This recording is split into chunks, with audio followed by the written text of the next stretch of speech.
Yo, what's up guys? Welcome back to the channel. In today's video, we're going to talk about how to track recurring expenses in Wave. While Wave doesn't yet offer a direct feature for setting up recurring expense templates, here's how to track and manage them efficiently. Step 1. Connect your bank account or credit card. Go to Banking and then Bank Connections and then connect your financial institution. This allows Wave to automatically import recurring charges like subscriptions or utility bills. Step 2. Categorize recurring transactions consistently.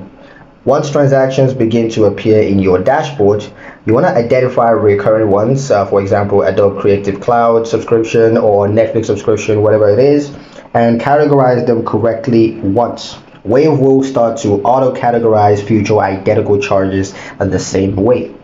Step 3. Use filters to monitor recurring payments.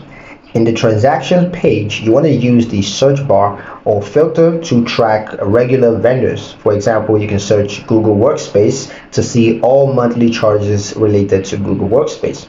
You can also use the data filter to identify missed or duplicate charges.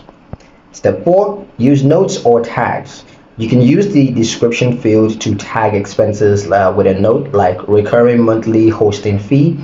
This makes them easier to spot during reconciliations or reporting. That's pretty much it for the video, guys. Hope you liked it. Hope you found the information here useful enough. If you did, like the video, comment down below, let me know what you thought. Share the video with your friends and subscribe to the channel if you haven't done so already. I will see you in the next one.